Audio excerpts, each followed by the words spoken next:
Kasus pembunuhan berencana masih menjanggal keluarga Brigadir Yosua. Di antaranya eksekutor selain Ferdi Sambo dan Baradae. Dan berikut 3 fakta terbaru kasus pembunuhan Brigadir J. Sebelum kita lanjut, bolehlah kalian menekan tombol like. Dan yang belum subscribe, bisalah kalian subscribe juga channel ini terlebih dahulu. Kalau sudah, mari kita ikuti berita ini sampai selesai. Kasus pembunuhan berencana terhadap Brigadir Yosua sampai saat ini terus ditemukan sejumlah fakta baru.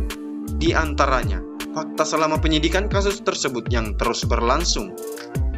Fakta pertama, Komnas HAM menemukan fakta baru terkait kasus penembakan Brigadir Yosua di rumah dinas Irjen Ferdi Sambo.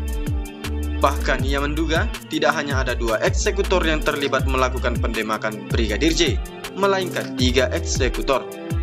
Hal tersebut juga didasari berdasarkan hasil uji balistik. Kalau kita lihat dari besarnya lubang peluru yang ada dan juga hasil balistik yang telah kita lakukan, itu yang kemudian saya sebut bisa jadi 3 orang pelakunya, ujar Ketua Komnas HAM Ahmad Taufan Damanik kepada awak media Sabtu tanggal 3 bulan 9 tahun 2022. Ahmad Taufan juga menyampaikan bahwa hasil tersebut sangat berbeda dengan keterangan yang pernah disampaikan oleh 2 tersangka itu, yakni Ferdi Sambo dan Baradae. Dirinya juga berharap agar pihak penyidik bisa mencari bukti pendukung lain itu agar bisa mengungkap semua pelaku penembakan tersebut. Kaitan dengan 3 penembak, siapa yang menembak itu?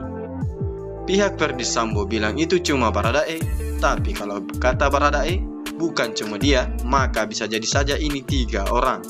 Apa tidak mungkin? Misalnya penembaknya 3 orang. Poin utamanya adalah meminta penyidik mencari bukti-bukti pendukung yang kuat selain keterangan. Selanjutnya, fakta kedua, lanjutan sidang kode etik tersangka yang sudah menghalang-halangi penyidikan itu akan digelar Selasa depan nanti. Polri pun akan menggelar sidang kode etik terhadap para tersangka yang telah menghalangi penyidikan kasus Brigadir Yosua pada hari Selasa tanggal 6 bulan 9 mendatang. Dan disimpulkan juga terhadap 4 dari 7 tersangka itu yang bakal disidang etik. Sidang etik diundur Senin tanggal 5 bulan 9, kami ada rapat dulu. Calling down sambil menyempurnakan tambah-tambahan berkas. Nanti Selasa tanggal 6 bulan 9 kami mulai sidang lagi, ucap Kepala Divisi Humas Polri Irjen Pol Dedi Prasetyo di konfirmasi di Jakarta Minggu tanggal 4 bulan 9. Fakta ketiga, keluarga Brigadir J mendesak Polri agar segera menahan Putri Chandrawati. Berhubungan dengan tidak ditahannya tersangka Putri Chandrawati itu, pengacara keluarga Brigadir J, Yonatan Baskoro, angkat bicara. Ia menyarankan Polri agar segera melakukan penahanan terhadap istri Sambo tersebut karena perihal dirinya yang sudah berstatus tersangka pembunuhan. Dan dia juga mengatakan bahwa Polri telah memberikan perlakuan yang tidak setimpal terhadap Putri Chandrawati dengan tidak menahannya. Polri harusnya segera tahan, semua harus sama di mata hukum, tidak tebang pilih, ujar Yonatan Baskoro kepada awak media Jumat tanggal 2 bulan 9 tahun 2022. Yonatan pun melanjutkan bahwa dia merasa khawatir jika nanti akan menimbulkan permasalahan baru jika Putri Chandrawati tidak segera ditahan. Dan menurutnya juga, Putri bisa saja membuat skenario baru untuk penanganan kasus kematian Brigadir Yosua. Kalau PC nggak ditahan, dia bisa saja buat-buat skenario lain dan citra polisi institusi yang ingin kita jaga ini menjadi taruhannya. Lanjutnya, Yonatan sengaja menyinggung masalah Putri Chandrawati seperti kasus ibu-ibu lainnya yang juga ikut ditahan walaupun sudah memiliki balita. Dia juga mengatakan bahwa nama Prita Mulyasari yang juga pernah ditahan akibat kasus pencemaran nama baik.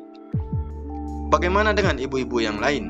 Seperti 4 ibu rumah tangga di NTB, Niti Setiabudi, kasus Prita 2008, baik Nuril yang mengalami dugaan pelecehan seksual malah ditahan, dan banyak juga yang lainnya yang tidak tersorot media. PC masih terlihat sehat, segar bugar dan modis. Saat rekonstruksi kemarin, hukum jangan tumpul ke atas, tajam ke bawah. Jika saja bukan istri jenderal, saya yakin tidak akan sampai begini sulitnya untuk melakukan penahanan, ungkas Yonatan. Bagaimana menurut kalian? Silahkan cantumkan pendapat kalian di kolom komentar.